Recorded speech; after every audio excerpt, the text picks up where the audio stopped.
10, 7, 6, 5, 4, 3, 2.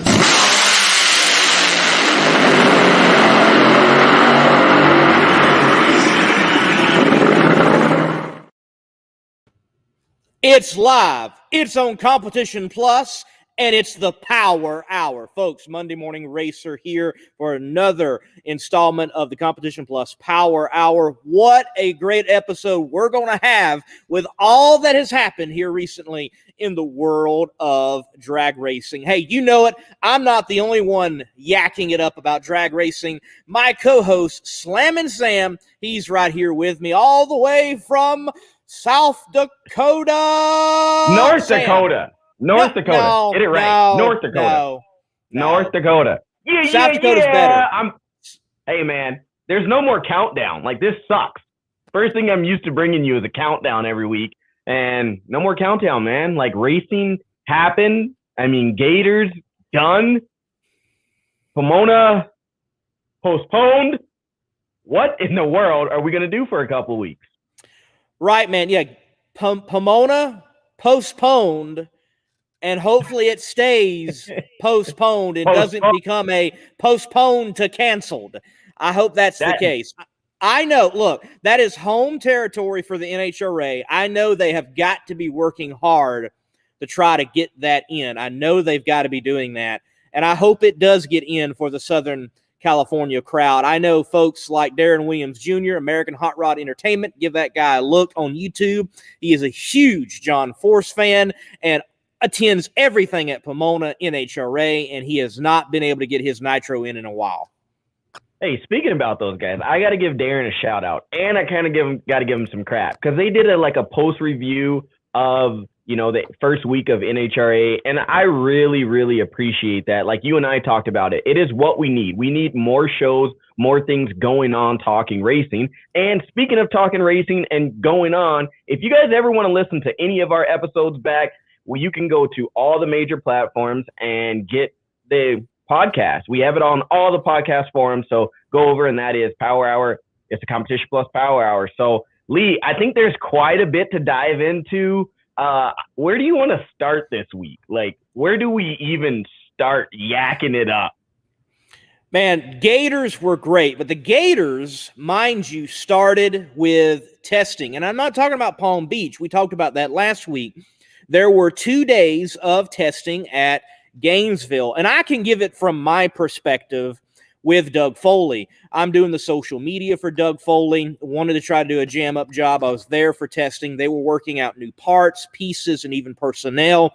It was an interesting time. So Doug Foley at one point, 2 times hitting the throttle, instant tire shake, instant tire smoke. The one test hit that I missed for a morning session, he does the burnout, and, well, apparently the throttle hung wide open. And he was trying to get that thing shut off, and the fuel shutoff wouldn't work. They were working out some bugs with that program for sure. But, dude, they got it worked out because, yes, he lost in round 1, but they went a 380 and began the week smoking the tires at the hit of the throttle. Saw a 518 by the Samsels racing team. They're in testing with top alcohol dragster, nitro-injected car.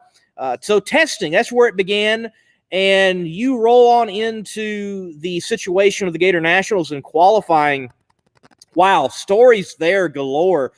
John Force struggled a little bit in qualifying to a certain extent. Was Krista Baldwin going to make it or not? We know that she didn't, but that was right there. Doug, last hit, needed to make it. Krista's going up before him. What's going to happen? I mean, Doug makes it in the show with Scott Palmer's car sitting half track, basically.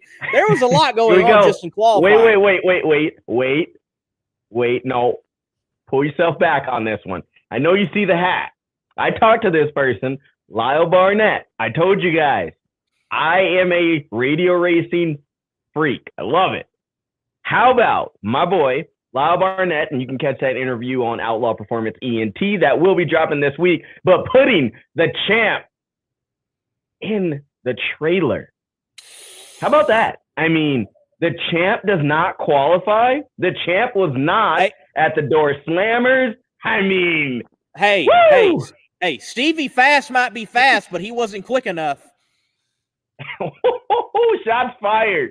We already had him on the show, so hopefully you don't have to worry about. But look at this. But then did you see the picture? I mean, everybody that knows Stevie, he loves, the controversy, stirring the pot. I don't have a spoon that's big enough to stir the pot of gumbo that I think he's stirring right now, but posting the picture of the Pro Charger.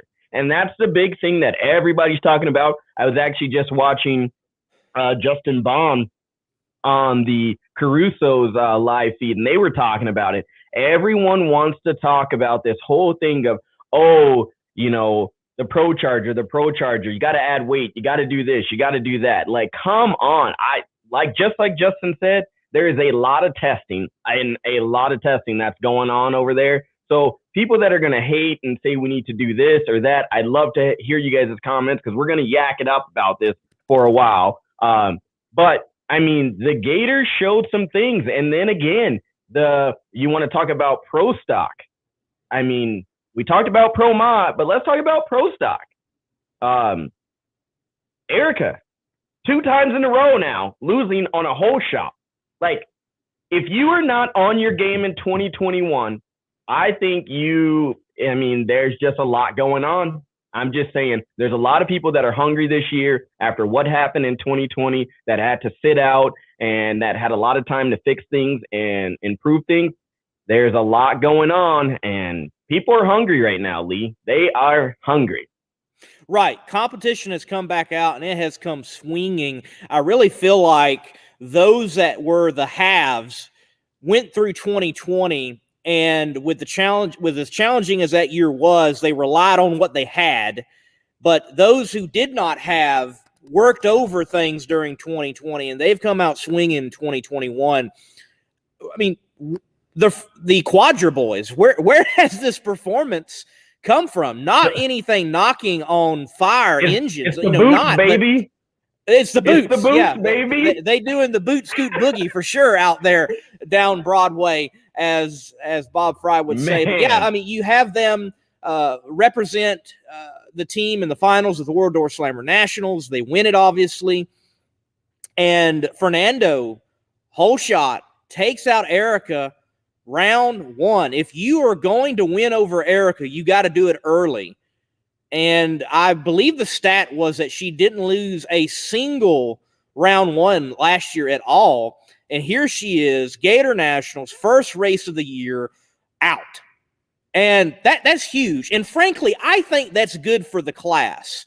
Look, I am a fan of Erica Enders, have been for a long time. But as a whole, I think you need your stars, like a Stevie Fast Jackson, having a bit of adversity every now and then. It creates great stories going into the next race.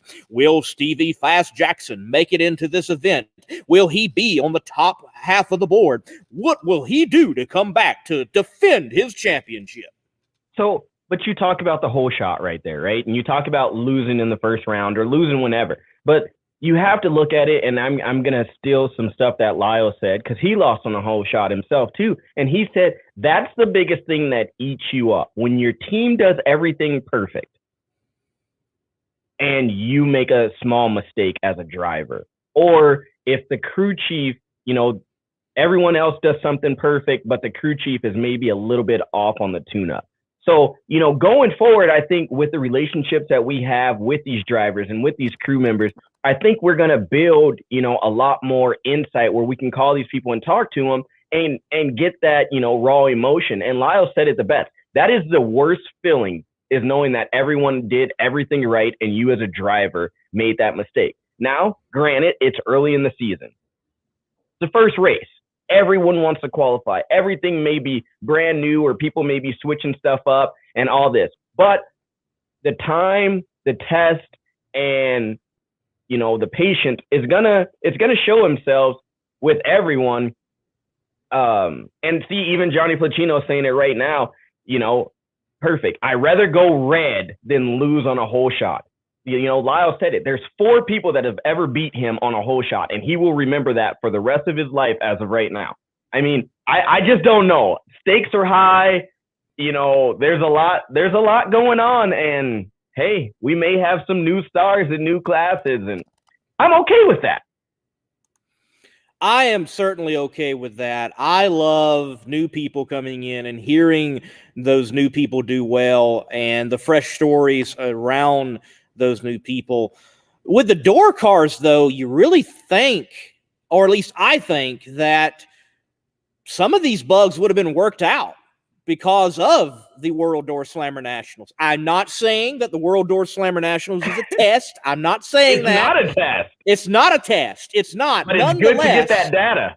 You have to have the data. It is a race under your belt, under NHRA rules. Maybe not quite an NHRA prepped track. It may be prepped better to some degree, but here we go. It's a race that you got under your belt. You're able to work out personnel. You're able to do some gelling. You're able to twist, some knobs and screw in a few bolts and things of that nature and get it figured out. So I'm like, look, Erica going out round one. You cannot tell me that's not a confidence issue with at least Fernando, not Erica, but Fernando. Like, I can beat this gal. I don't care if she's 4-time champion. I just won the World Door Slammer Nationals. I can do this. But now when he gets in the lane with anyone else, his mindset is totally different now. I at the World Door Slammers, I put her on the trailer, right? Now I go into another competition and I'm, say, against, Troy, or I'm against, Greg Anderson or anyone at that point. It doesn't matter. I've already put, right now, hands down, the best on the trailer. Like, your mindset going into anything, hey, I don't even know what to say, man. I just kind of equate it to those import guys. You got some big cojones. Once you do that, hey, you know what? I've beat the best of the best, and I can hang with anyone out here. But to all of our fans that are out there, Scott, what's going on? Lou from SoCal. What part of SoCal? Because I'm from SoCal originally. Hey, look, there's myself in the comments. Randy, the geezer, Roger Richards, what's going on? Tammy, Adam, Johnny, we already said hey to you, and we will get you on the show soon to stir up the reason why you were not invited to the World Door Slammer now. It's like I'm playing. Oh. I'm totally kidding there. He went there. He went there. So we talked about Pomona. The Pro Mod record. We've already kind of touched on that with everything that's going on with, the Pro Charger. I mean, people need to get out and test, fix some suspension stuff. If you watch the Caruso's stuff, I think they really touched on that fairly well. And what about the wild ride of the beginning of the season? Like, why are we going through this already? Like, first race, and I think some of this stuff should have been shaked out. Some of this stuff you cannot foresee, you cannot ever control. But what do you think about that, especially with Jasmine's ride? I'm glad you really brought up Jasmine's first, because though I haven't read anything in detail, again, I've had a very busy weekend being at the track and having a completely different focus at the track, doing my thing, and then traveling and, getting back to the 9 to 5. But watching the video, that was a strange incident. It's as if she power wheelied, got out of it, got back into it, and it's like everything engaged at that point, and it drove it upwards, and it caught air, and it was classic blowover. When I heard someone say that she had a blowover, I questioned that. I'm like a real blowover? Like, are you sure? And sure enough, it was classic blowover. And, what a testament to what these drivers do have in safety. And she just has some bumps and bruises. She was back at the track later that day and in good spirits. The Scrappers team was parked right across from Doug Foley, so was able to see it. But, getting some wild things out of the way for sure. Brandon in Pro Mod, a lot of people are going to say, a lot of people are going to say, dude, why didn't you get out of it? That was a dumb move, or that was stupid. Well, look, you're not in the car. And you're trying to make a show. You're trying to make the Gatornationals. You're trying to, represent your sponsors. There's a lot on the line. And I had just heard over the PA system a couple of runs before that someone else had got out of the groove, but yet stayed in it and made it. So if he would have got to the line and made it in the show, we'd be talking about, oh, what a great job of driving. And it just happened. It turned on him, and he collected another car. I'm glad that both guys are all right. But it's racing. But even at that, he's going how fast? That car isn't going to stop on a dime. People, I'm going to say this, maybe a little controversy, maybe I shouldn't say it, but a lot of our fans in racing a lot of people have not been in cars. Very fast cars at that. I mean, granted, I've only gone so fast at the 8th mile. I want to go faster. But you have to understand that these cars can't stop like your, Honda Civic that's driving down the road, or your Corvette, or whatever it is. So you got to understand that these drivers are trying to do 15 different things to try to get that car under control in a safe manner. And sometimes things happen. And this is one of those situations. It sucks to see two cars, in this situation. It sucks to have anyone on fire, but things happen. It's racing. Like you said, they're trying to make a show. Right. They're trying to make a show. It's a lot of money on the line. There's a lot of pressure on the line. Man, I've got access to these drivers before they hit the track. I recognize, and all of them are different, but there comes a point as someone taking photos, doing interviews, you realize it's time not to talk to this person, because they're about to do something that is inherently dangerous. They're about to do something that affects their livelihood. They're about to do something that can affect their family. They're about to do something that's under the eyeballs of scrutiny, from the person in the nosebleed to the person on shows like this. And I need to let this get out of the way. And I am not important no matter what. They're just focused about getting down the track. And I really think in moments that we saw, people saying, oh, that was stupid. Well, I think that's a pretty dumb comment to say that when you're not sitting in the car. You don't know what's on the line. You don't know the money involved. You never know. You never know. And like you said, oftentimes if I heard this from two fuel drivers, and Jeff can tell us this later on, they were like, I felt something. They shut it off. But yet at the end of it all, they start tearing it down. Man, we ate up an entire piston. We threw a few rods, but they felt it, but they couldn't it's just, you humanly couldn't react quick enough. There's sometimes it's just out of the control of the parameters of a human being. We got to accept that and just be happy these guys got out of the car. Yep. And from our great friend that we got an interview with, the Altitucci, with the beautiful Smoky Burnout. Sorry, I had to do it because he wrote it in the comments. He said that there was an interview afterwards saying it was an error. So like I said, I mean, things happen. We could make honestly a whole show of what we think happened inside that car, but we're not sitting in that seat. So therefore, hey, it happened. He's okay. Both drivers are okay. Cars can be replaced, but people can't. So there, done. Okay, off that one. Yep. Hey, man, let's take a break. Let's take a break. We're going to bring Jeff Arend on, and I think we're going to bring Bobby on as well, because he's got some fresh news to share with us. Get your CompetitionPlus.com apparel today. Whether it's our nitro-burning funny car design or the vibrant door slammer design, we have the swag to show you are always in the know. Get yourself a hat too. And we know not everyone enjoys wearing a mask, but if you must wear one, at least wear a good-looking one. Check out the new CompetitionPlusApparel.com for the latest from the place where you have trusted for your news on the internet for over 2 decades.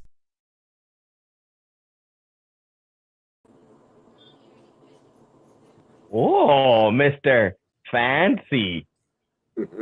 What's going on, Jeff? Not much. How you guys doing? Doing good, man. Doing Looks good. like Well, a- look, dive in.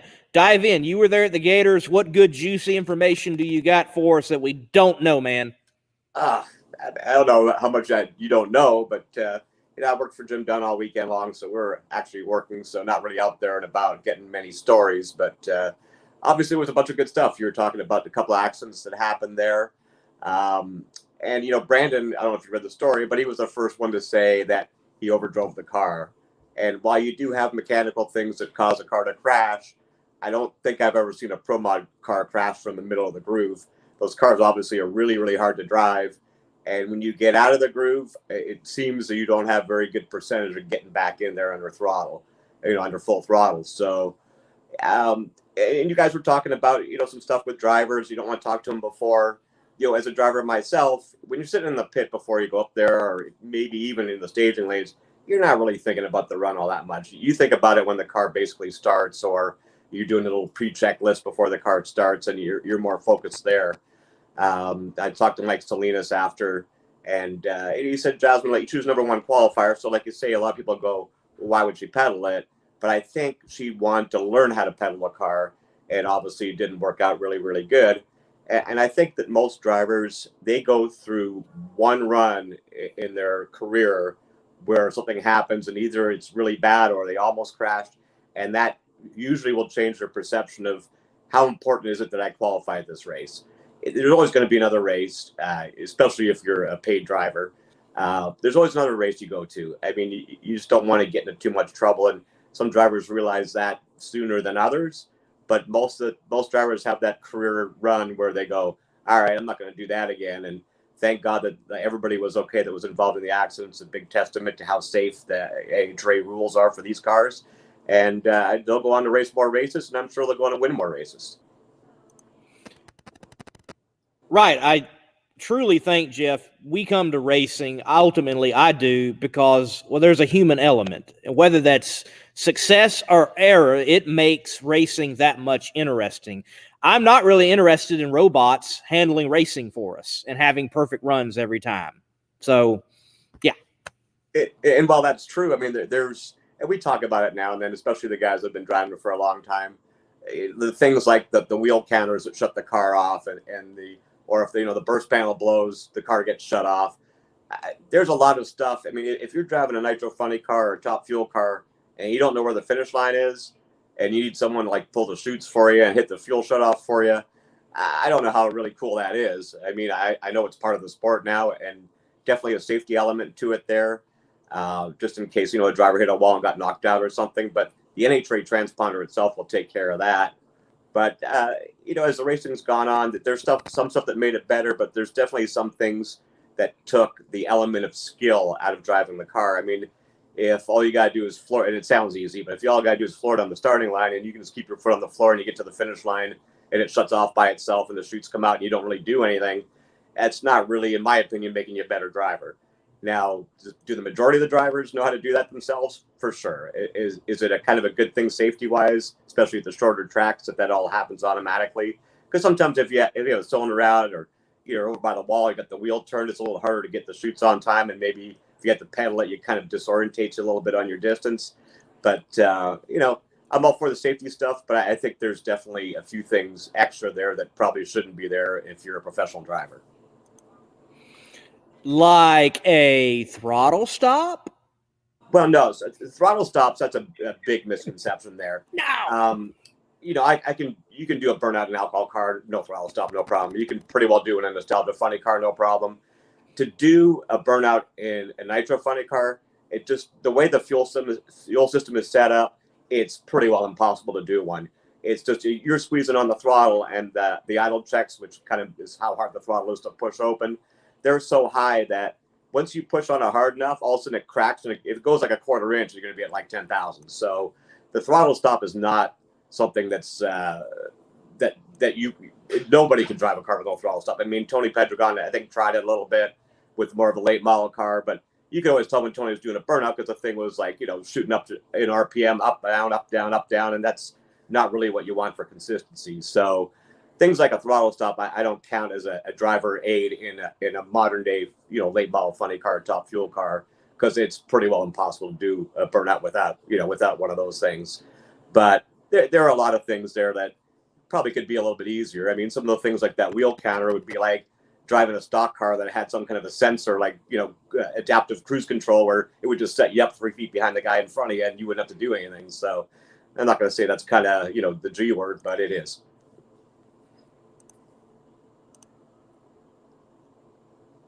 You guys are shocked. No, I'm waiting on Sam. I'm trying to bring Bobby on with a video, and I do the clicking and some talking. So take it away, Sam. All right, so looking at it, right? I just kind of want to see your personal, I guess, opinion on this. The whole thing with these Pro Chargers and everyone saying now, add weight to them. What do you honestly think?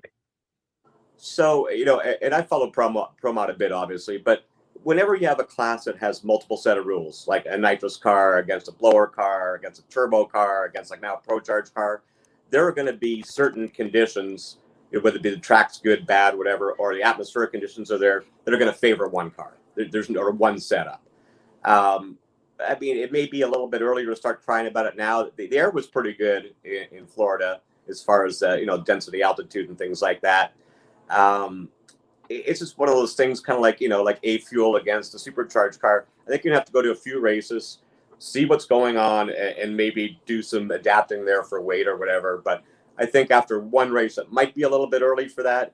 But again, it's a very tough to police or to try and make all these cars run even when every different setup every different setup is more towards the atmospheric conditions. So like a nitrous car, if the air is really, really bad, doesn't run all that bad. I don't know. It's just a whole tough deal when you get 4 different power adders in one class and you're trying to make them all the same. Okay, but I have to ask this question again. So you have Al Belushi, who goes to the World Door Slammer Nationals and pretty much has a bracket car. From start to finish, I think he was a couple thou difference from start to finish throughout the whole time he was there.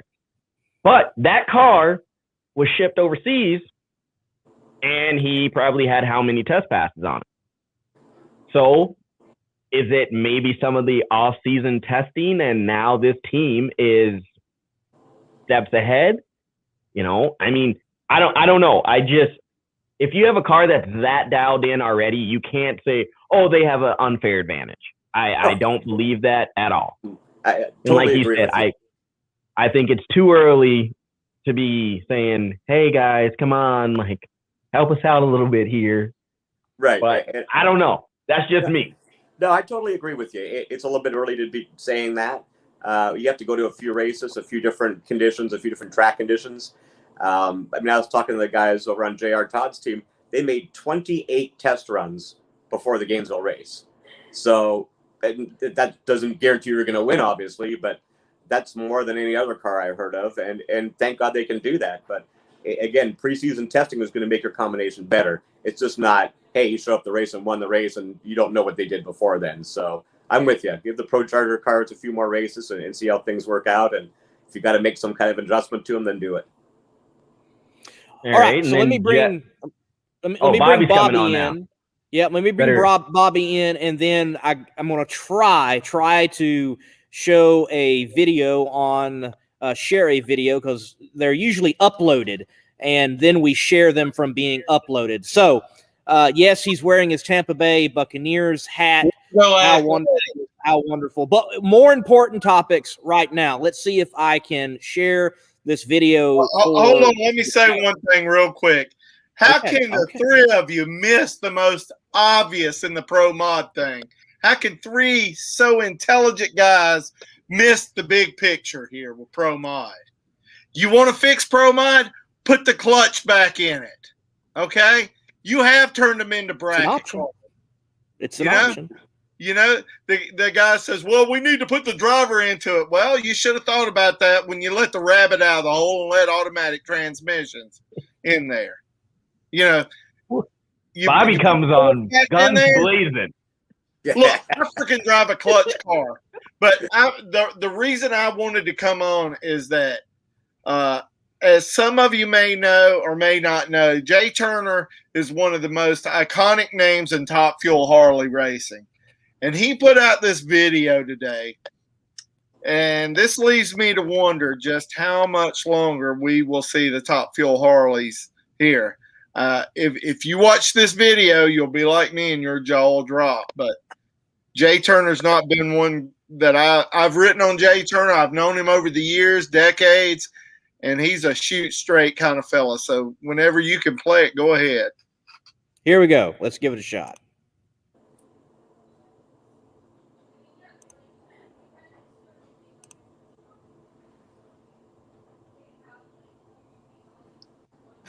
I don't know if we're going to work. Yeah, I don't know if it's going to work.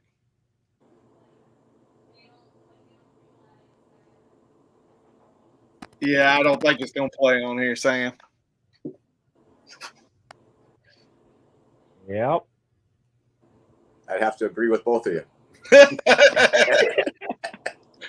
Okay. Well, anyway, the video is over at Competition Plus Facebook page, and basically Jay is just basically laying out his disdain for what's going on with the Top Fuel Harley, since we don't have a sponsor for the class. You know, Mickey Thompson Tires was the previous sponsor for the Top Fuel Harley division. Well, they didn't come back this year, and because of that, the racers were racing for no purse in Gainesville.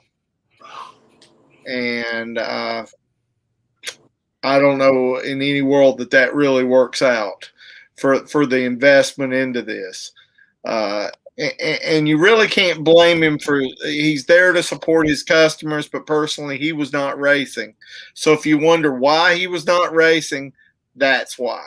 So I don't know. Some of the things he did not hold back. He didn't mince words, you know. And we've always heard that old saying, and I'm not, giving the NHRA grief. It's just an economics thing, and you have to make it work. But, if you got guys racing for no purse, why would you still charge them entry fee and crew member fees and stuff like that? That's mine. But I don't know all the details, and I don't know for sure if that's true, but this is what Jay alludes to in this video. So after the power hour is over, a power hour and a half, when it completes, I would suggest that you go over to Competition Plus's Facebook page and just listen to what Jay's got to say. Boy, I'm gonna tell you what, he leaves little room for interpretation there. Oh, by the way, but guys, that's good. By the We way, need guys, that though. I have I don't know if y'all know this, but I did come into the modern ages a long time ago, and I do have a Twitter handle. It's not sure if you guys knew that. You're still focused on Pro Chargers running fast. Yeah, didn't know that was the case. It's at Comp Plus Bobby. At Comp There you Plus go. Bobby.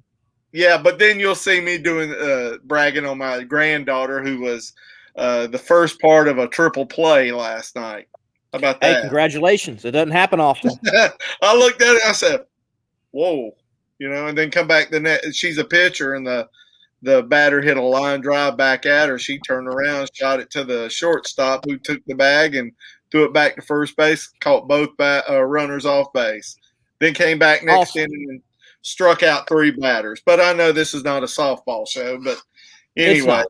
We do like to throw softball questions out there sometimes, but I'm serious. Let's backtrack to Pro Mod. If you want to find out, it's not all about Pro clutch Mod. back in it. Put the clutch back in it. The cars are going so fast. They are going so fast now. See, back in the early days of Pro Mod, I think you were in like the 6th grade, Sam, and I think you were just in swaddling clothes there or whatever y'all did back on the Amish farm. Sam, not Sam, but Lee. But anyway, you could tell a pro mod, you could tell who the sponsor was by standing behind the car because you could see both doors during the course of a run. But these cars are running so fast, if they get the least bit out of shape, they're bam into the wall. And if you make these cars heavier, you're going to have cars running through concrete walls. And we've already killed one driver doing that. You put the clutch in there, that's a natural balancing agent. And that's one thing that Ricky Smith, I've seen few better than Ricky Smith with the clutch in a car. Would you agree, Jeff? Oh, yeah, Ricky's good. I mean, and there's no doubt the Pro Mod cars are easier to drive, without a clutch in them, and probably a little easier to tune.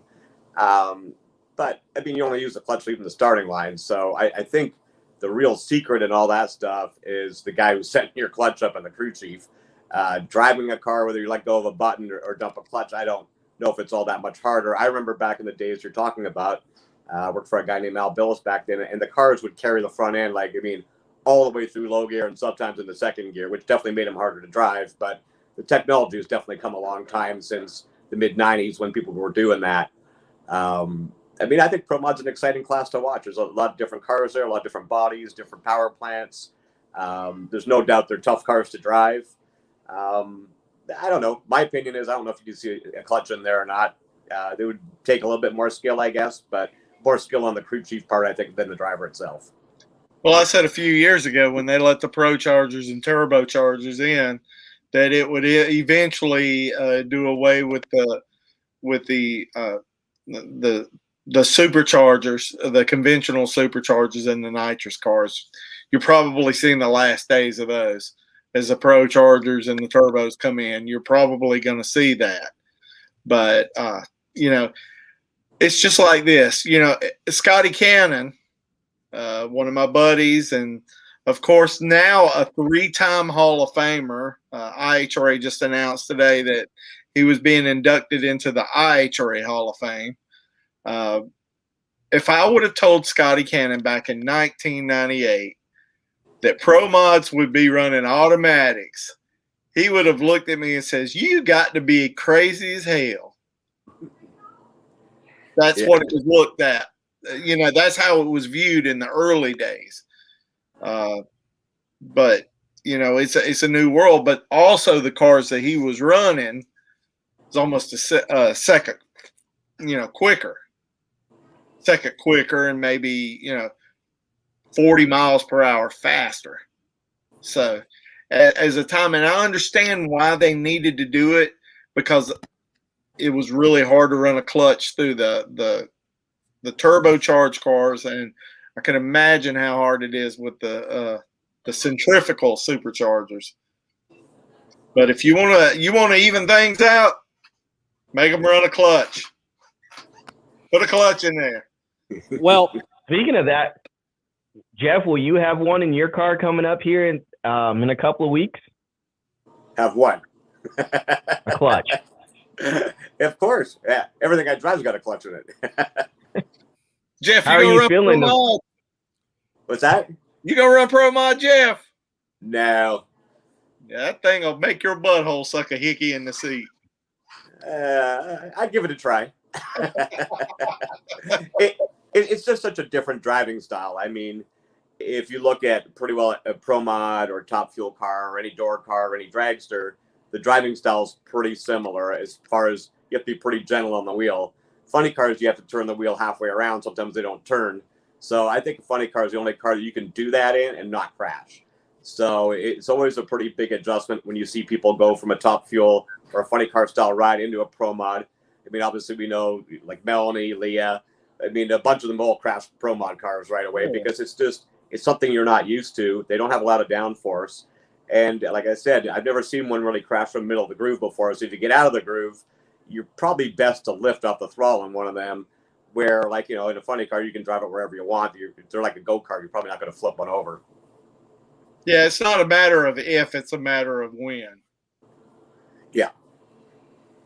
Yep. Hey, guys, quick thought that's all for the show. That's all I got. Thank you for having me. No problem. Oh, that's it. So, That's what yeah. we're doing. Okay, great, good. Hey, Bobby, next time, we'll have that. Let's have the video beforehand. And man, get some lighting over there. Come on, dude. Come on, Dude, I'm off work. I'm off work now. You're catching me after hours. Yeah. Hey, All right, guys. It's getting ready to go on. Guys, look, we are going to let Jeff go. We're going to let Bobby go, and we're going to bring on after this break Chris Graves, owner of Funny Car Chaos. Definitely glad to have him on tonight. We got a big show coming up in a couple of weeks. So right after this break, Chris Graves of Funny Car Chaos. In the race for quality, there is no finish line. Jerry Bickle Race Cars is a one-stop chassis shop for drag racing performance parts and race components. For over 50 years, Jerry Bickle Race Cars has been an essential part of racers' plans for building world champion race cars. Our parts department is stocked with every part a racer might need. Log on to jerrybickle.com for more information. We build anything with doors. jerrybickle.com. Chaos. Man, Chris, how you doing tonight? Doing good, boys. How are y'all? Doing great. We're doing. Trying to soak up all that chaos that was happening with 4 people on the screen there a minute ago. I was having my own chaos here. We live down by the lake, man, and signal's terrible. I was jumping in and out. The audio started echoing real bad in my office, so now I'm out in the front yard. There you go. Well, hey, man. Go ahead, Sam. Go ahead, Lee. Okay.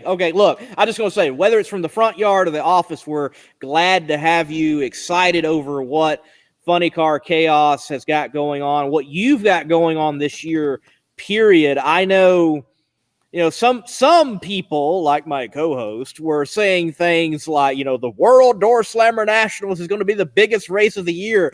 And I'm like, now, wait just 1 minute, because Chris has got some pretty cool things going on. So, man, look. Hello? Talk to me. Yeah. Well, Chris can talk about his payouts too. He can. But yeah, Chris, talk to me. Enos, it's up to like 64 plus now, right? Yeah, I think we're sitting at 66 right now. There's funny cars from coast to coast coming in, man. It's the first race of the season. Had a big announcement today. Got confirmation last night from Del Worsham. He's going to bring the family car out. Super excited to have the Worsham family coming out. And they got a new paint scheme, kind of a throwback paint job on there. So that's really cool. But, man, we got, Funny Car Chaos is an all-around funny car show. Every funny car can come and compete and be competitive the way the format's set up and everything. So we've got 66 pre-entries, and there's 66 cars going to be there. These guys aren't just pre-entering to get on the flyer. They're pre-entering because they're coming. And it's going to be the biggest funny car race in a long, long time. Hey, Chris, it looks like you've got your number one fan on right now. Looks like, I'm guessing that is your mom watching? I figured that was probably going to happen, yeah. So if you have any good stories that we should tell Mom, please send them in the comments and we'll, let him decipher what it is. But, man, you've got a story within yourself, right? Not just a promoter, not just, you're a driver, you're a photographer, you're a crew member. I mean, how does that come about with someone like you? Man, I was kind of born into it. My dad and my grandfather were both into drag racing and hot rodding. I grew up a Motorplex kid. I was the guy that was the kid that was running around under everybody's legs, getting to the front of the rope to get, Eddie Hill's autograph and Don Perdome's autograph and Ed McCullough's autograph. I got a hero card collection like you wouldn't believe. So drag racing's been in my blood since I was born.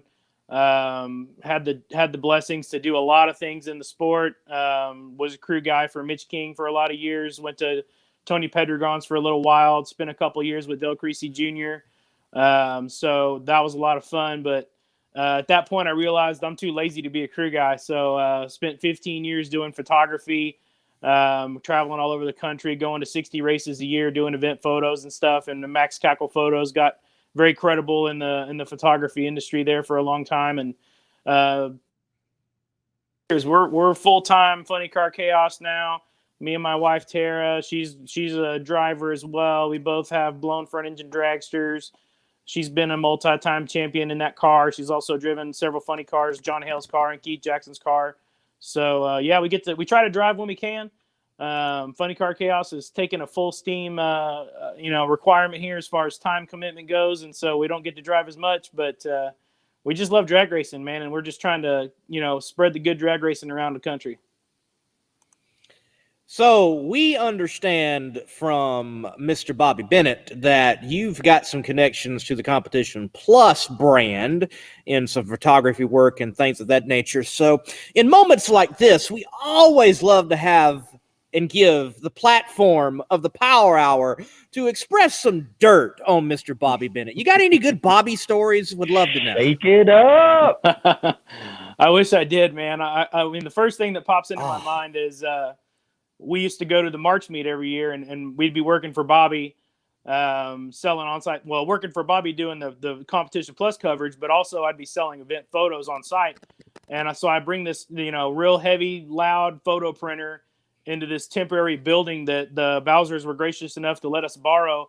And Bobby's in there trying to interview legends for his Legends series. And I'm in the background with my printer blowing up and catching on fire and throwing my keyboard against the wall. And there was times where, he'd be like, hey man, you really got to cut out all the photo printing and making all that racket. We're trying to interview a legend over here. And it was always fun to share that temporary building in the dirt out there at Bakersfield at the March meet with Bobby, trying to do everything I had to get done and him trying to do everything he had to get done. That was always an interesting weekend.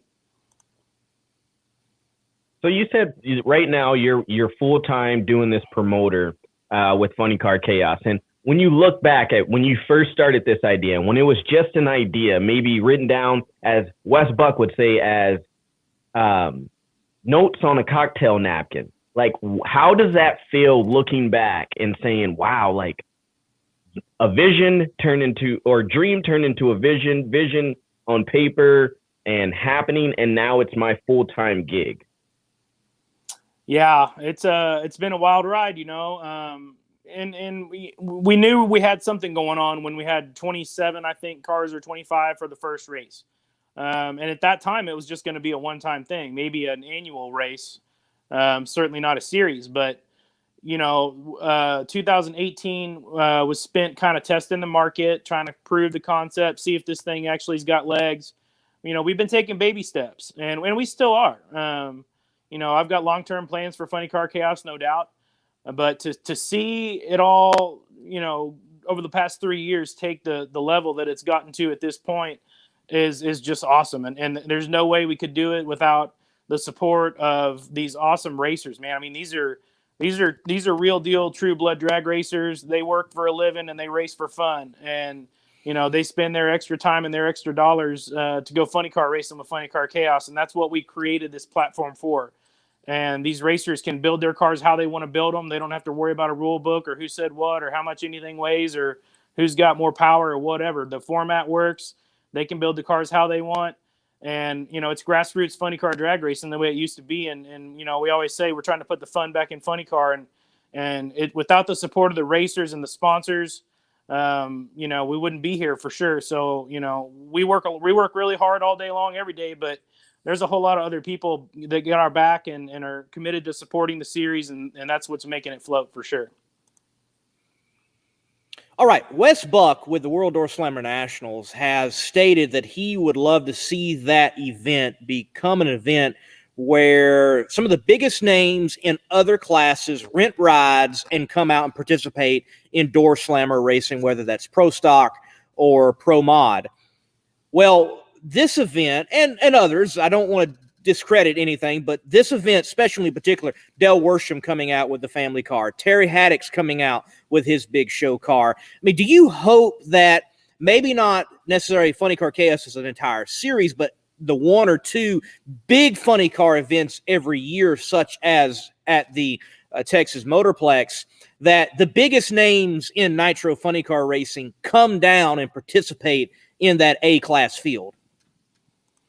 Well, one thing's going to be consistent at Funny Car Chaos is that it's a run what you brung funny car race, and anybody can come race their funny car. I think we're seeing this car count so strong and seeing some of the big show boys come in cars with big power because it's the first race of the year. We've all been cooped up for 5 months. Thankfully, we were able to complete our whole schedule last season and got 8 races done. But everybody's cooped up. It's the first race of the year. We're all excited. But the Motorplex is a great venue to have this first race, and that will be our annual season opener. We got big plans for the Nitro Madness show at the Motorplex. So that's going to continue to be our season opener for a long time, I'm sure. But people know they can go fast at the Motorplex, and so that's why you got a bunch of the fast cars coming. Our next race is in Amarillo, Texas, where that's a 6-year-old drag strip with 7,000 feet corrected altitude. That's my favorite race of the year because you can go to the decent racetracks and you kind of tell what everybody's going to run and everything kind of falls into place kind of as you would expect. But you go to Amarillo or some of these other tracks we race at, and you have no idea what's going to happen. And we still have 34 cars entered into race number 2, which is by far and away more cars than we've ever had at Amarillo. So, the car count's there. We've got a lot of new cars coming this season. Do we anticipate or get excited about some big names coming in? Absolutely. But, this series wasn't formed to cater to those cars. But we're not going to turn them down. It's great for PR. It's great for excitement. Our Funny Car Chaos racers are people who are already fighting about a chance to race Dale Worsham. I mean, they're all in the Funny Car Chaos group going, I want to race him. I want to call him out. I want to line up next to him. They're excited. So, everybody's there to have fun. Everybody's there to race. Guys like Dale Worsham coming in is an exciting thing. And Terry Haddock and Alan Mendorf's got a badass car. And he's our current ET record holder. But, Ken Singleton's our 2-time champ. And they're going to have to go through him and a nice crop of other fast machines there, too. So, it's a run what you brung funny car show, man. I wish some of these big power boys would go ahead and commit to coming to Amarillo and see how they do. Yeah, you got some comments coming in here, and I really like that one by Andy right there. It says, don't forget about the little guys that do this on a small budget. That's something that, that's good for your class, and that people don't understand that, yeah, you may have these guys that have this huge budget that can come in and do everything, but this kind of was designed for, the people that don't have the huge budget, but don't have a generally small budget, I would say, in the racing community either. Yeah, I mean, I got a guy who shows up on an open trailer with a blown funny car. I mean, it's definitely the format is designed to cater to all types of budgets and performance levels. Last year, we have a championship point series sponsored by Redline Shirt Club and Spell Paving and Mears Mazda Volvo and Intech Oil. And, last year, our top 5, there was 3 cars with big block Chevrolets that have never run a 3-second time ever. And they finished in our top 5. So the format is set up to cater to all performance levels so that a guy like Andy or a guy like Jordan Ballou or a guy like Dustin Bradford or Chris Schneider or Steve Vang, those are the guys that all finished up in the top 10 and have been to final rounds and won Funny Car Chaos races at multiple locations. It's working. It's designed to work, and thankfully it is working, and it caters to all budget levels. I mean, these guys are not, but they work on their funny cars in their garages, and they park their daily drivers out in the driveway because they got a funny car in their garage. They got to wake up and go to work Monday morning, and they work Friday too, and they take off Friday to get to the racetrack and qualify Friday night. It's a definitely a grassroots series, and that's what it's for, and that's what we built it for, and that's who we try to cater to, and that's the whole purpose really of Funny Car Chaos is you want to come be a funny car racer, we can do it at Funny Car Chaos. Come on. So at the Texas Motorplex coming in a couple of weeks, what can people expect? I've read through the flyers. Let's see, there's altereds there. There's there's some gassers there. There's like a Friday night party. I don't know. I'm wondering how in the world are you going to run 64 funny cars and everything else in a day? So talk to me about the planning and how you're going to get it done, man, and what's going to happen. Sure, right. Well, yeah, we definitely having some parties. We got a Thursday night pre-party. Jeff Cameron and the Burnout Barbecue Brigade, they host our pre-party every race. We're having live music Thursday night. The track's having live music Friday night. Where there's 66 funny cars, we got 17 Outlaw Fuel Altereds in the property. That's their biggest car count in a long time. Johnny West is coming in, legendary racer from Phoenix, Arizona, is coming in with his Fuel Altered to run Outlaw Fuel Altered, but he's going to have to run against, Mary Reap and Jody Austin and Jimmy Jones and all the Bobby Marriotts and everybody who are seasoned Outlaw Fuel Altered racers, and that's going to be awesome racing. I mean, that deal's everybody runs under 3 second zone at Outlaw Fuel Altered deal, and so when the funny cars are done, the show's not over. There's a lot of racing going to happen. We've got changed the schedule about 87 million times since January 1st, but I think we got one dialed in now. So we'll cross our fingers for not a bunch of oil downs, not a bunch of cone hitting. My boys and girls are known to eliminate some foam per race, but we'll try to cater to that a little bit. And looks like we're going to have good weather, and that's the big battle. So we're just going to run funny. I mean, Friday night, the show Friday night is funny cars, fuel altered, jet car, funny cars. That's it. There's no test and tune. There's no anything else. It's pro show all the way from start to finish. And Saturday's an all day race. We're starting at 11 o'clock. We're running funny cars at 1. We're running first round at 5. It's going to be an action packed jam show for sure. Now that is a drag racing card. There you go. Right? Is there any way that people can watch it, or do you guys have anything set up for that? Well, since you mentioned it, I'll splurge some news right now here. No one's heard it before. How about that? Yeah. Here we go, Lee. So we signed a contract today with Flow Racing, and the whole Funny Car Chaos season is going to be available on Flow Racing. We announced that sometime later this week, but you'll be able to live stream the entire season as a member of Flow Racing. But that also includes my other 2 specialty events, which is the Pro Mod Fuel Altered Showdown at Extreme Raceway Park in June, and Nitro Chaos, the first annual Nitro Chaos, which is a race that's open to any car that's got 80% nitro or more in the tank. We got $30,000 on the line at Eddyville, Iowa, July 30th and 31st for anything burning nitro. You're going to get that race too in the Flow package we just signed. So Flow Racing is going to be the official streaming service and partner for Funny Car Chaos in 2021. Dude. Boom. That's so cool. Hey, congratulations, Chris. Thank you. Congratulations on We're very inking excited that. about that. Now, just to make sure, does that mean the Monday morning racer can still show up with a camera and film Funny Car Chaos? Oh yeah. We made sure that we can still cater to all our media guys and stuff. So way to think of yourself. You should have. You see how he thinks of him? You should have said the Power Hour crew can come down. Monday morning. Selfish. Well, look, I know who's going to be hopping on a plane to Texas now. That's all I got. Bobby's coming too. Okay, Bobby's coming. Yeah. Maybe he needs to just pay for all of y'all's flights and get you a nice 5-star hotel. Time out. Pause. Pause. Say that again. Say that again. Hey man, I work for Bobby. I know how the game's played. No, I'm kidding. We love Bobby. Please repeat that though. Very good to us. Yeah. Bobby's bringing the whole Competition Plus staff to Funny Car Chaos. All paid expenses. First class bottle service, the whole 9. That's awesome. That's awesome. Man, that is stellar to hear. Thank you for sharing that with us. I'm looking so forward to the event you've got out there in Texas. But as I alluded to bringing you on, like, hey, Sam, let's not just talk about the World Door Slammer Nationals all them weeks ago. You've got that Nitro Chaos event coming up. Yeah. And, you've got a lot of people excited. Like, I mentioned it and asked the Haradas about it when I had them on my show Between the Slicks, and they're like, you know what? It's intriguing because in a certain sanctioning body, we can't tip the can over a certain percentage, but this shows you best show up with a certain amount. So what are things looking like right now for that event? How is it shaping up? Can you give us any insight? Yeah, it's looking good. We've got, 14 cars entered right now, 4 months out. It's fuel altered. It's funny cars. It's front engine top fuel. It's rear engine top fuel. It's nostalgia top fuel. It's anything fuel. Pro mods. I'm trying to get my boy Palmer to bring the pro mod, but he may show up with a top fuel car. I don't know. Well, he's going to show up with something, but 8-field dragsters.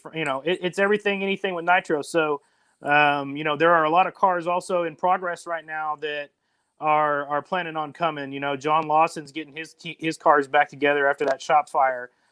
Joe Haas and Joey Haas are getting their 57 together in Tennessee. Both those cars plan on coming, as far as I know. it's going to be a really cool deal. It's 10 grand to win. I don't do races with rules. There's no fun in a bunch of rules. We run heads up, run what you brung, bring what you want. We're going to pay you decent. We're going to have a lot of fun. We're going to have a good time and put on a show for the fans. That's what this is, man. This is putting on a show. This is entertainment. This is nitro burning drag racing. That's what I like to do. So, nitrochaos.com. You can find out more about it, but it's going to be stout. We got a lot of good things coming together. We got video production stuff coming together. Flow Racing is going to be there. I'll make mention also that, we've got James Armstrong and Les Mayhew and Jake Simmons going to be on the video crew for the first race here in Ennis for Funny Car Chaos and for Nitro Chaos in Eddyville, Iowa, July 30th and 31st. Putting together some professional, really nice YouTube recap videos we're going to launch on our YouTube channel. So, there's a lot of action that's going to get captured by all our videos and photographer guys, and it's going to be fun. But nitrochaos.com, you can find out more about it. I can't believe an A-Field dragster hasn't entered yet. I mean, I'm just like shocked, but I know they're going to come, and we would like to see some more front engine top fuel cars too, because we're paying 10 grand to win, 30 grand total purse, 5 grand to win the B field, 10 grand to win the A field. So if you want to come burn some nitro with us in Iowa, come on. Well, hey, there it is. Harada Motorsports, David chiming in. We will bring my 93-year-old dad with 100% fuel jugs. There you go. We like that 100%. Yes, the big 100%. Yes. That's right. So I got to ask you, is it the money, is it the points, or is it the atmosphere that continues to draw people to your event? You always hear from these promoters that say, oh, well, we've got this. But what does Funny Car Chaos, which one is it? It's the atmosphere, no doubt, man. It's the fun. I tell them at the driver's meeting, every driver's meeting, the reason why we're here is to have fun. My only rule in Funny Car Chaos is have fun. That's the only rule I got. And let me tell you, these boys and girls come to have fun. I got racers fighting over who can park next to each other. I got guys, having pit parties after the race. We goof around, we have fun. No doubt we get in there and race. But, to see the racers support each other the way they do, to see my drivers, man, they all got hero cards. Every car at Funny Car Chaos has got a name on the side of it. The racers can identify with the fans can identify with the racers because their cars have names instead of, some credit card company or whatever on the side. This is just, real deal drag racing. It's grassroots drivers. I got so many kids and families come out to our races. They get to put them in the car. That just ain't happening these days nowhere else, if you know what I mean. So, we're trying to keep it real. We're trying to do, put the entertainment back in the deal, do big burnouts. We got backup girls. We got dry hops. We're going to do a fire burnout here pretty quick one of these days. Last fire burnout, I talked Mitch King into doing a fire burnout at Outlaw Fuel Harley race, and that went pretty good. So I think I'm going to try to revive a fire burnout here pretty quick. But, we're just having fun drag racing, man. That's what we're supposed to be doing. Nothing wrong with old school. Nothing wrong with it. Can't disagree with you there. What about the East Coast and the West Coast guys? Is there any plans for those people? Yeah, so thankfully we've got a lot of East Coast and West Coast racers hitting the road here for several of our races, but the Chaos racers and the tracks we go to are in between Texas and Iowa and Missouri and so the middle area of the country, but we plan to have some exhibition races in the East Coast probably first. The West Coast has plenty of drag racing going on. They got funny cars. They got the March Meet. They got Pomona. They got a lot of stuff. But, we certainly are planning to have what we would call an exhibition race, on either coast, maybe a couple every year. It would not be a part of the points championship tour. But, it doesn't have to be to have a good race and go have fun. We can have a Funny Car Chaos race for no points anywhere in the world. So, we've talked to several tracks. We've been approached by dozens of tracks. Tara and I do this. We're full time. We work for ourselves and with each other, and that's it. We got a little bit of help here and there, but the logistics of getting everything done and the time and the travel and everything, it's just me and her. And we're doing 16 races this year.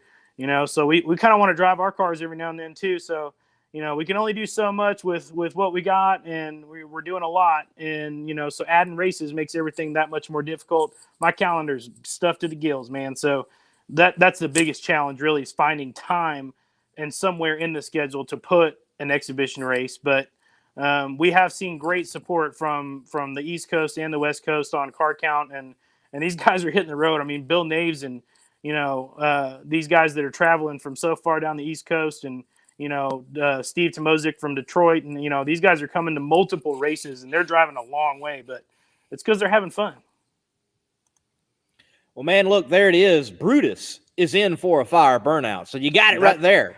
That's the perfect car to do a fire burnout, because that thing will look real good at night with a flash photo with some flames. So I'm going to hold him on that. I know. He's serious too. He's our best burnout guy. We just put a Brutus burnout video on our YouTube channel. He's got the burnouts down. So I'll take him up on that. There you go. Folks, definitely after the Power Hour, go by Funny Car Chaos YouTube. Check out that burnout video. I know I will be. Anything else you got for us? I mean, we got what was that? I was just saying, yeah, you can check out our website. There's our YouTube channel, and our website's got our schedule. We're just really fired up for this race. I mean, my life has been a pretty much blur for the past 3 weeks or so. But it's all going to happen in about 9 days. So but we got 7 races after that. So check out Funny Car Chaos. Check out flowracing.com soon. Become a subscriber so you can stream our whole season. Just want to thank, Spell Paving Services, Redline Shirt Club, Mears Mazda Volvo, Intech Oil. Those are our primary sponsors this year. We got a lot of great marketing partners. They're all on the website. They all support us. I got almost all of my marketing partners are coming to Ennis. We're gonna have a darn good time. I'm glad that many of them have never been to a Funny Car Chaos race, and I'm excited to know that they're coming to Ennis and they're going to finally experience it and get to meet the drivers and see who the people are that are supporting them. So we're real excited about Ennis, man, and we're excited about the whole year. I'm excited Awesome, right there news. along with you, and hoping y'all have a stellar year. Man, look, I've got nothing else for you. You've said everything that you could say. Everybody needs to be looking at Funny Car Chaos coming up a couple of weeks with the Texas Motorplex. Just real quickly, for one last thing for me, how much of the tickets, what can fans expect going in? Yeah, I mean, that's another thing that's great about Funny Car Chaos, man. It's cheap. You can get into a Funny Car Chaos race for $25 on Saturday, typically $20 on Friday. Kids 12 and under are always free. Every ticket is always a pit pass. It's a we got vendors, we got snow cone machines, we got corny dogs, we got the whole deal, man. It's a good time. So, and it's an affordable thing to where, our racers sell their merch in their trailer. You don't have to play the corporate game. You got, everybody's got t-shirts hanging on the back of their trailer. That's their gas money, man. That's their diesel money. That's their hotel money. We like to offer that to our racers. So, you got money to buy shirts and corn dogs and souvenirs once you're done getting in the gate at Funny Car Chaos, no matter what. Who's got the Southern food? That's what Lee and I are going down there for, the brisket and whatever else it may be. You got, if you're coming, you definitely don't want to miss the pre-party Thursday night, because my Burnout Barbecue Brigade boys and Jeff Cameron and them are putting on a party, and this is like a competitive barbecue team that goes to the state championships every year. They're not fooling around. Roger Richards down in the comments is saying, is he allowed to attend? Texas is open, baby, 100%. No limits, no masks, no nothing. Come on. Flights are cheap. Hotels are full. You can't get a hotel nowhere around the track. So bring the geezer van and you can sleep in that. But yeah, man, I mean, if you're a drag racing fan and you've never been to a Funny Car Chaos race, or you're looking for a different flavor or something, this is going to be your jam. So get one of them cheap flights and come on down to Texas and hang out with us. Hey, Bobby, we're going to Texas. Bobby, yeah, right, we're going to Texas. That's right. That's right.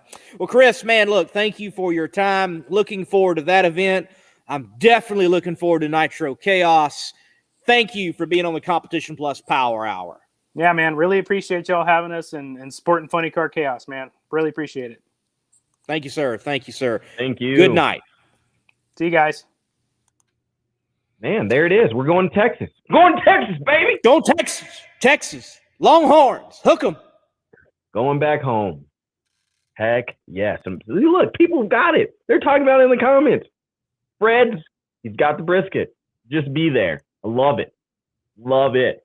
Well, man, I've got more stuff to talk about NHRA.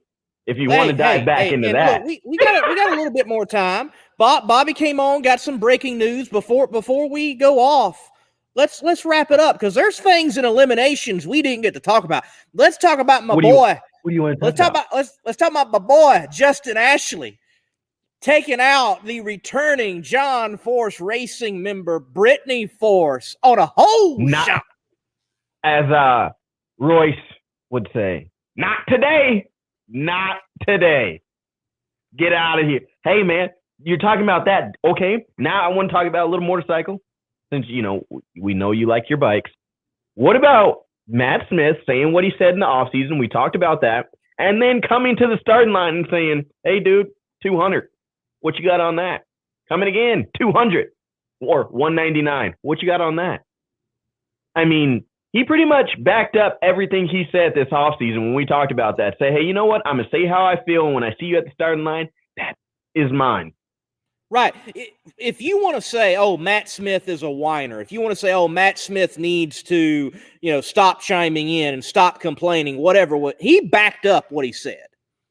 Whatever he went back and he found that much more from the shop, he backed it up and he said to all the haters, keep on hating. I'm going to do my thing and win drag races. And that's not as if he had such far gains that no one could like hang with him. Angel joined the 200 mile per hour club over the weekend. It's not like performance is not out there. He outrode them. Everybody was getting 200. You get a 200. You get a 200. We're just going 200. 200 over there. So you want to talk? Then, okay. I think there's a little rookie luck going down in Gainesville. Not going to lie. A little bit of, Okay. There's two rookies, kind of, I don't know. The Myers team, like I said, they didn't lose. We talked about it a couple of weeks ago. Myers team were like, hey, you want to drive? All right, good. We got a spot for you. Yeah. Hey, talk about this driving stuff, sitting around the campfire. I'll do it. I've got to say this. I'm not surprised by the two rookies that won. I honestly am not. I'm not surprised that Rachel wins in that Myers Racing team. Mr. Myers, that team, they just know. They know how to get it done. They just do. And for anyone saying, "Oh, Josh Hart, that's rookie luck. That's beginner's luck." Well, apparently you don't know much about drag racing. You're not much of a drag racing fan because the man's been doing it a while. Maybe not at Top Fuel, but he's been around drag racing for a while and been doing it at A Fuel. He knows how to drive a hot rod. So, definitely does, but it's you know how it goes, right? You see it. Oh, it's a rookie season? What? I mean, come on. Give him a break. I get it, yes. But in this situation, like I said, I mean, just a little bit of rookie on that side.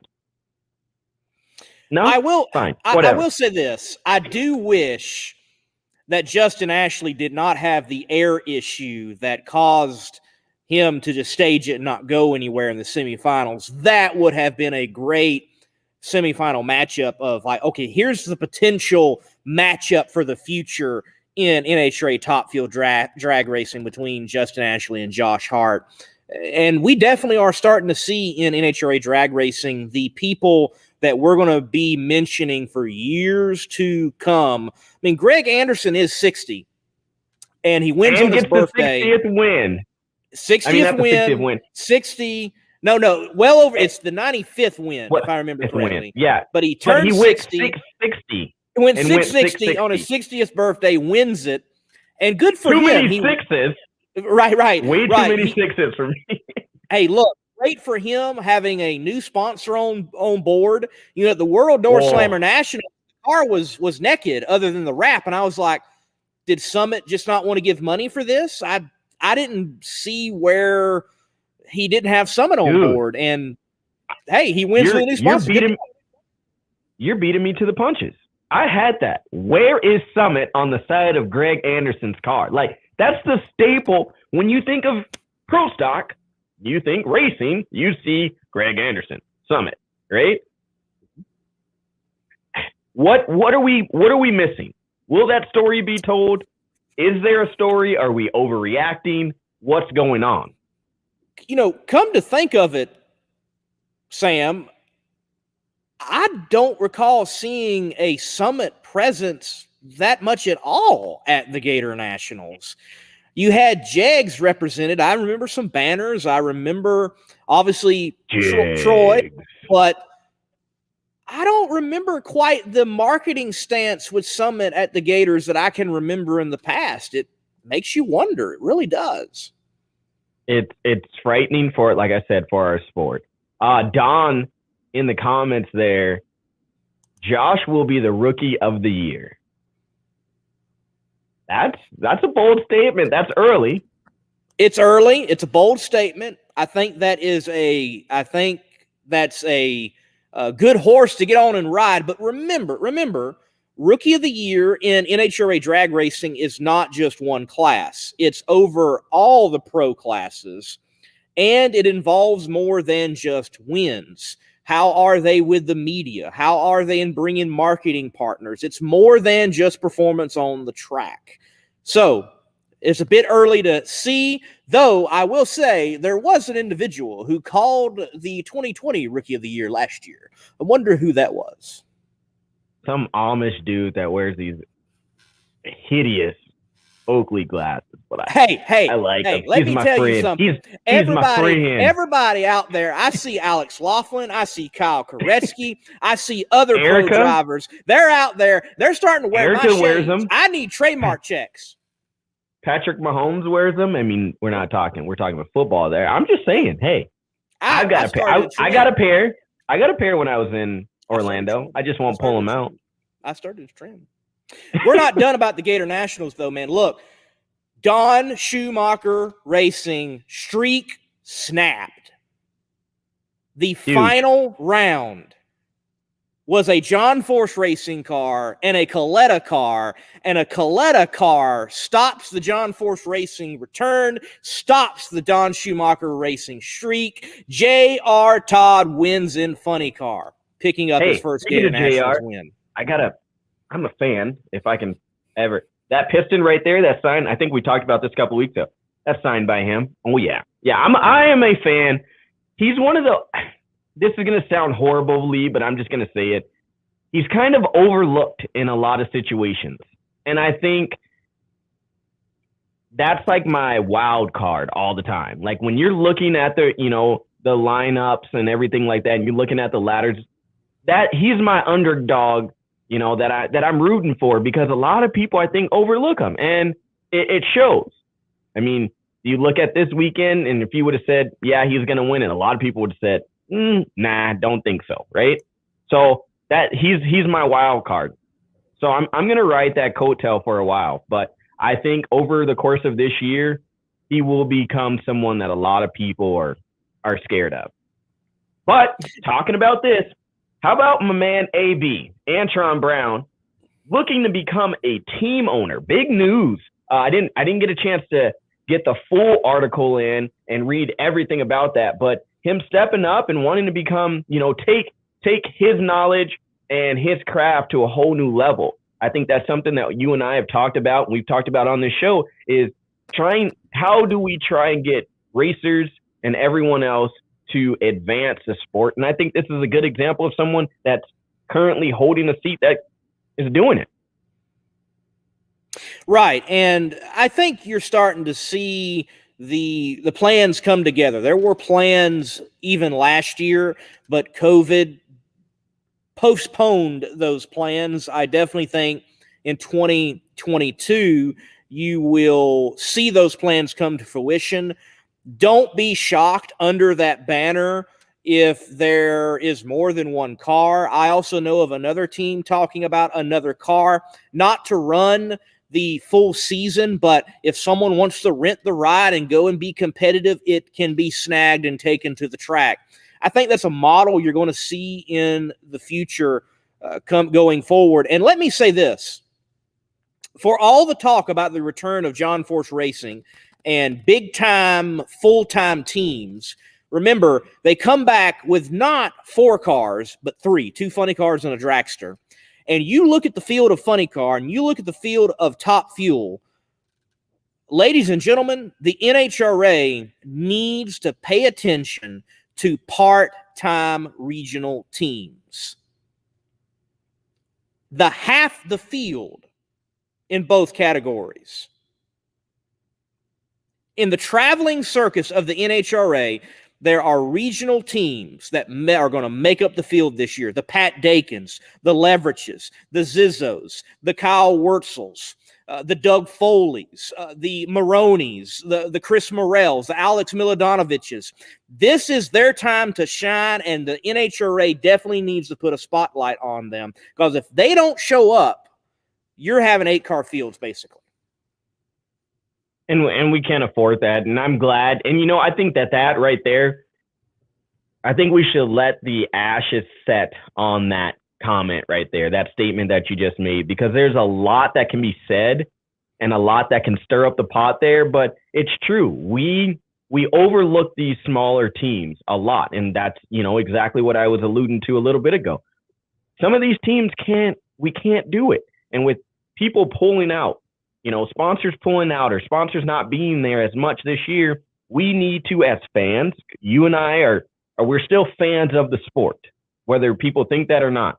We have to do our job and our part to tell those sponsors, hey, this is why we want you here. This is why you should be a part of drag racing.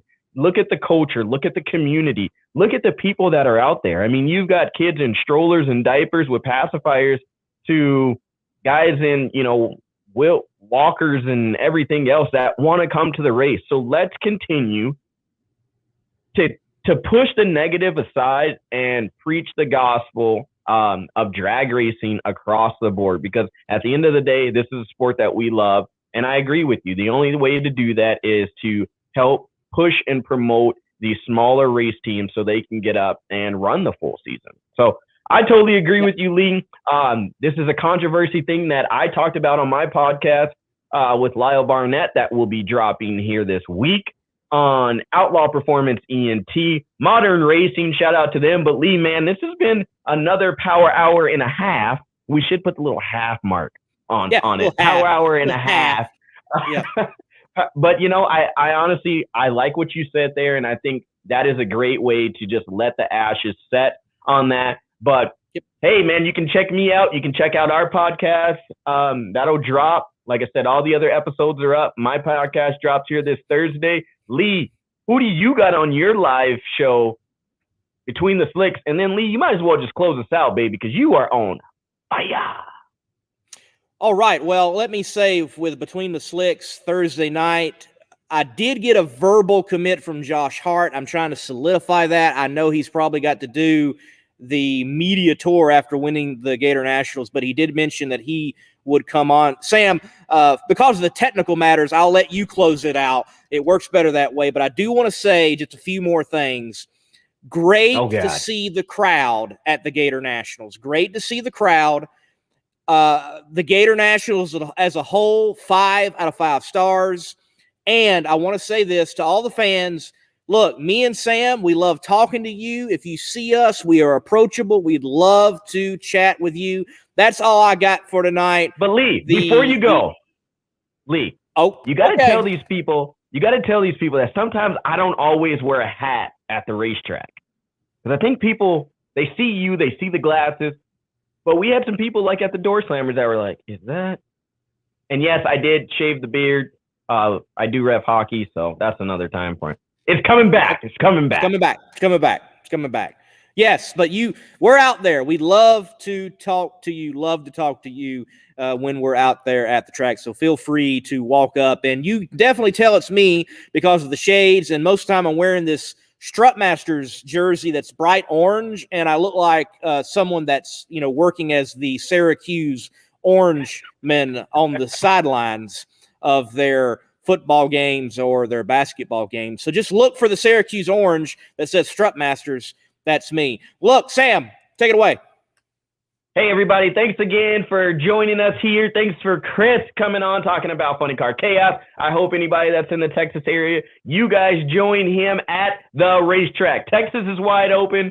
Drag racing is wide open. The competition plus power hour and a half is wide open again on another episode.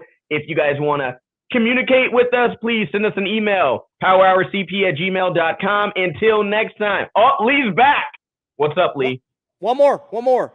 Tell them next week's guest. Who is next week's guest, Lee? John Force Racing's own Robert Height. The money man behind John Force Racing? Maybe the guy that kept everything together? Who really knows? Controversy stuff that we're going to talk about here next week. We hope to see you guys. I'm Slammin' Sam, Bobby Bennett, Jeff Arend, and the Monday Morning Racer. We are signing out till next Tuesday, y'all. Keep the pedal to the metal, and we're out. Peace.